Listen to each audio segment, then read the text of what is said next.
પાકે ત્યારે આ ગુલાબી કલર થઈ જાય એમ ને? ગુલાબી થઈ જાય. બરાબર. એ સમયમાં મારો પગાર હતો 250 રૂપિયા ને મને વાપરવા આપતા 25 પૈસા. 25 પૈસા? હા, 25 પૈસા એ મારા વાપરવાના. નમસ્કાર મિત્રો, નવા વિડીયોમાં તમારું હાર્દિક સ્વાગત છે. તો આજે આપણે વાડીએ જવાનો છે અને તમને દેખાડવાનો છે શું શું વાડીએ પાક કરેલા છે. તો વિડીયોમાં આગળ બન્યા રહેજો. હું ને દાદાભાઈ હવે પૂજ્યા વાડીએ અને આપણા વાડીની નળ છે, જોઈ લો મિત્રો. તો ફાઇનલી મિત્રો આપણે પગી ગયા છીએ વાડીએ અને વાડીએ અત્યારે હું પાક કરેલો છે, હું વાવેલું છે, તમને દેખાડી દઈ. તો જો અમારી વાડીનું લોકેશન, અંદર આપણે ગેટમાં અંદર કરવી એટલે તરત ડાયરેક્ટ આ ઓળી આવે. ઓળીમાં જે ખાતર આતે વસ્તુ હોય ને બધું સંગ્રહ કરેલું મૂકેલું હોય. આ જો આ ખાતર પડેલું જ છે, જોઈ લો મિત્રો. કરતા ટાંકી આવે, ટાંકી તે અત્યારે ખાલી છે, જ્યારે લાઇટ આવે ત્યારે ટાંકી ભરતા હોય છે. જુઓ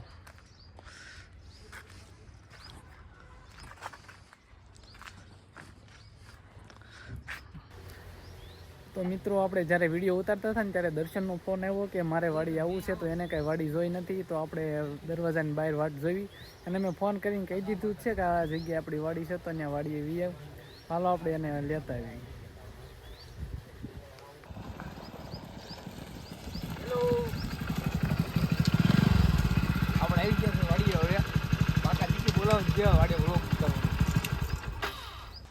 તો મિત્રો આપણે આવી ગયા છે આપણા ભાઈના વ્લોગમાં. તો આપણે આવી ગયા વાડીએ. વાડી આપણે આટલી બધી ખબર નથી પડતી કાંઈ, પણ આપણે બધું બતાવી કાંક નવા જૂની કરવી કાંક. તો આ છે કેળ.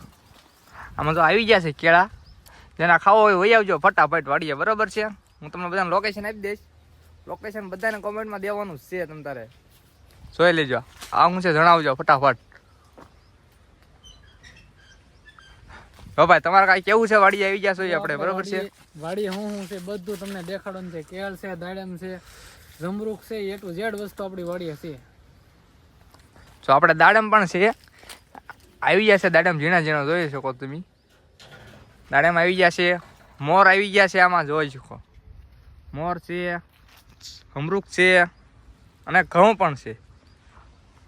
ઘઉંને પાકતા જે વાર લાગશે.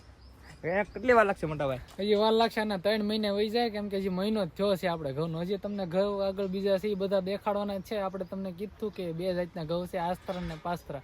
પહેલા વાવેલા છે ને પછી વાવેલા છે. જે આ જે છે આ તમને ઘઉં દેખાડી એ નાના ઘઉં છે અને એ હમણાં છેલ્લે વાવ્યા હતા. જોઈ લો બધા. જોઈ શકો તમે, ઘઉં જોઈ શકો છો. તો મિત્રો, આપણે વાડીએ પાક હું કરેલો છે એ બધું માહિતી આપણે દાદા આવેલા જ છીએ. દાદા તો દાદા પાસે આપણે માહિતી લઈ લેવી. દાદા બેઠા જ છે. દાદા હું વાડીએ કરેલું છે અત્યારે? વાડી અત્યારે ઘઉં કરેલા છે. ઘઉં ને બીજું શું છે? બસ બીજું તો બધું છે.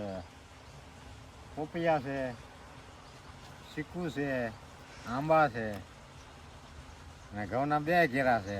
એક ઘેરો નીંગલી ગયેલો છે, મહિનામાં પાકી જાય છે. બીજો ઘેરો પાસ્તરો છે, એમાં પાણી શરૂ છે.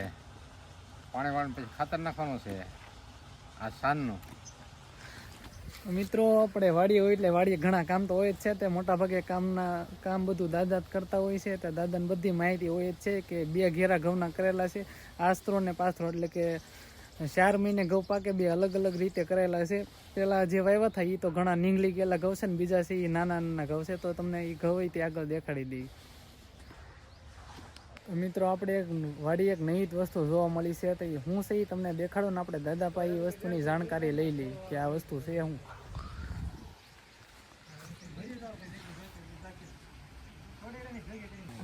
આ વસ્તુ શું છે દાદા? આ મરસી છે, મરસી. આ મરસી છે.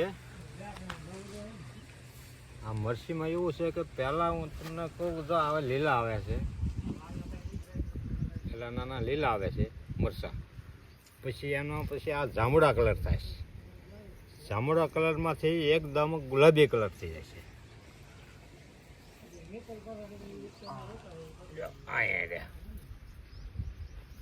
જે અડધા ગુલાબી થયા છે, હાવ ગુલાબી થઈ જાય છે, એકદમ ગુલાબી. પાકે ત્યારે ગુલાબી કલર થઈ જાય એમ ને? ગુલાબી થઈ જાય.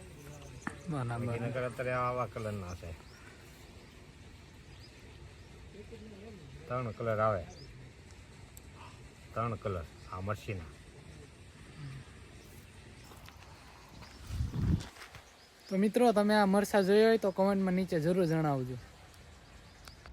તો મિત્રો આપણી વાડીએ બધી જાતના ફળ ફળાદી છે, તમને દેખાડી દઉં. જો આપણે અહીંયા એક આંબો છે, આંબા પછી કેળ છે, કેળ પછી જો તમને દેખાડી ત્યાં ઝીણી દાયડમડી છે, પછી આ આ જો ભાઈ દર્શનભાઈ જમરૂખ ખોતી તોડવા મળે. અત્યારે તો આવવામાં તો ખાલી જમરૂખ ખાવેલા છે. તો આ લીંબુ છે, પછી આ છે પપૈયાનું ઝાડ, અને આ આપણી વાડીનું લોકેશન. આ બસ આ જે છે ને, આ જે પાસ્ત્રા ઘઉં છે એ જે છેલ્લે કર્યા હતા ને 1 મહિના પહેલાં જ કરેલા છે. આ જે એટલા ઘઉં છે 4 વીઘામાં ઘઉં છે, તમે જોઈ શકો છો.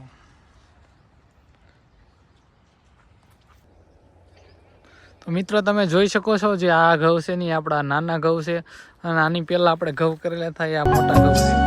આ રીતના 2 ભાગ પડી દે. આ થોડો કીચાણવાળો ભાગ છે ને આ થોડો કૂસો ભાગ છે. તો તમને નાના ઘઉં તો ઉતારી દીધા છે, હવે તમને મોટા ઘઉં દેખાડતા કેવા છે.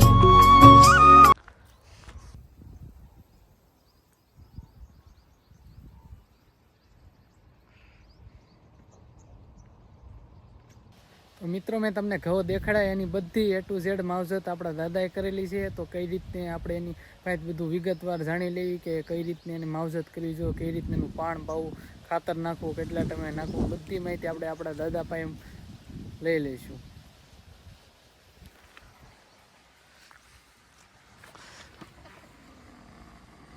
દાદા આપણે જે ઘઉં તૈયાર થયા કેટલા ટાઈમમાં તૈયાર થયેલા છે? હવે અત્યારે વાવ્યા પછીનો 3 પાણ પાયા પછી આપણે એને થોડીક એને તાણ પડવા દેવાની 15-20 દિન તાણ પાડ્યા પછીનું ખાતર નાખવાનું. ખાતર ઉરિયા ખાતર નાખી પછી પાણ પાવાનું. પાણ પાયા પછી પાછું તાણ પડવા દેવાની નહીં, એ ઉપર પાણ પાવાના. એટલે સતત પાણી પછીનું શરૂ રાખવાનું. શરૂ રાખ્યા પછી પાકે તે આપણે લાગે કે ભાઈ હવે પીળા થવા માંડ્યા છે, એટલે એનું પાણ પાવાનું બંધ કરી દેવાનું. આ જે ઘઉં તૈયાર થયા કેટલા ટાઈમમાં તૈયાર થઈ જાય? આપણે વાવી ત્યાંથી લઈને જ્યારે કેટલા ટાઈમમાં એ બધું રેડી થાય? એ 4 મહિના પાકા ગણી લેવાના. 4 મહિના? હા, 4 મહિના પાકી જાય. ને ખાતર કેટલું નાખવાનું આપણે? ખાતર તો પછી ખાતર એવી રીતે છે કે ભાઈ જે જમીન ઉપર આધાર છે. તો અમે તો અહીંયા એ રીતે નાખ્યું છે, મારા 5 વીઘાના ઘઉં છે, 7 ઠેલા ખાતર નાખ્યું છે 2 ફેરમાં. એટલે 15 દિનના ગાળે 15 દિવસના ગાળે ખાતર નાખેલું છે. હા. પેલા તો આપણે બળદ ગાડાની એનાથી બધી ખેતી કરતા ને, અત્યારે તો આ બધા નવા સાધનો આવી ગયા છે. આપણે બધું ટ્રેક્ટરથી જ બધું કરેલું છે. હા, એ બળદનો અત્યારે તો બળદ રહ્યા નથી, એટલે બળદની ખેતી કોઈ કરતા નથી. બળદની ખેતી કરવામાં એવું છે કે ભાઈ ખેતીમાં તો શું છે કે બાંધ્યા ખવડાવવાનું. જ્યારે ખેતીમાં યુઝ કરવાનું હોય ત્યારે જ તેને કામ લાગે બળદિયા. એટલે અત્યારે એવું કર્યું છે કે ભાઈ હાલો આપણે ટ્રેક્ટર લઈ લઈએ. એટલે પછી એ લોકોએ બધાએ ટ્રેક્ટર લીધા છે. ટ્રેક્ટર લીધા એટલે નાના મોટા 2 ટ્રેક્ટર. નાનું કામ હોય એટલે નાનું ટ્રેક્ટર ખડ બાબતનું, પછી મોટી ખેતી કરવાની તો મોટા ટ્રેક્ટર. એટલે અત્યારે નાના મોટા ટ્રેક્ટર થઈ ગયા છે, એટલે ટ્રેક્ટરની ખેતી વધારે. જો બળદની ખેતી ગણીએ તો પહેલાં મારી સાંભળીની વાત કરું છું, એટલે હું જ્યારે હાથીપણા કરતો હું પોતે, હવે એમાં એક તો ફરિયાદકાની અંદર ફ્રૂટની વાડીઓ જાય છે. હવે અહીંથી ગાડામાં ફ્રૂટ લઈ જવાનો ભાવનગરની અંદર તળાવમાં પેઠ હતી. પછી વહેલા અહીંથી જવાનું, લગભગ 10 વાગ્યે અહીંથી ગાડું લઈને જવાનું. તે ઓછામાં ઓછા 12-1 વાગ્યા ત્યાં પહોંચી.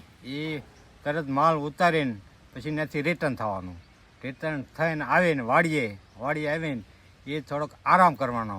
આરામ કરીએ એટલે તરત પછી લગભગ 9-10 વાગે એટલે તરત ખેડૂતના ઘરના ટિફિન લઈને આવે. એટલે તરત એ રોટલા બટલા ખાઈને પશુ કામે લાગી જવાનું.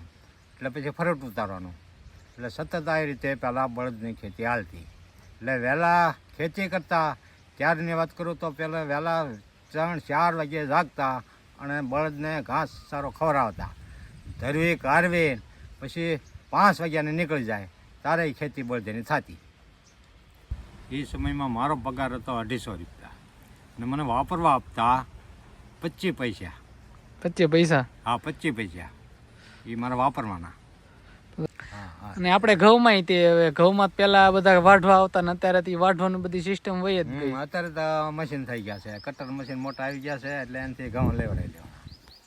તો મિત્રો આપણે જોયું એમ કે દાદા પાસે આપણે બધી ખેતીની માહિતી બધી લીધી, કઈ રીતનું કરતા. એને પોતાનો પ્રસંગ એક કીધું કે પેલા આ રીતને એમ કરતા, આ રીતને વહેલા જાગવું પડે. બળદ જો તમારે હોય તો ચારો બધો કરી બધું એને ખવડાવું પીરો આધે બધું ઈદ કરો. અને એ એક વસ્તુ છે જે ખેતીમાં જ કામ આવે, બીજે જ કંઈ કામ લાગવાના જ નથી. એટલે અત્યારે લોકો બધા ટ્રેક્ટરથી જ ખેતી કરે છે. અત્યારે બળદનું બધાને ઓછું થઈ ગયું. અમુક વસ્તુ છે, અમુક જગ્યાએ નાના ગામડા હોય ત્યાં આ બધી ટેકનોલોજી ન હોય, ત્યાં બધા પાછા બળદને એવું વાપરતા હોય છે. તો મિત્રો હું તમને માહિતી દેતા રહી ગયું છે, મારે ભૂલાઈ ગયું છે કે આ જે વાડી છે ને એ મારી પોતાની વાડી નથી. અમે બીજા ખેડૂત છે એની પાસે વાડી રાખેલી છે ને ત્રીજા ભાગે મારો ભાગ રાખેલો છે. આ જે વાડીનું જે પણ કાંઈ કામ હોય ને એ દાદા એકલા જ કરતા હોય છે.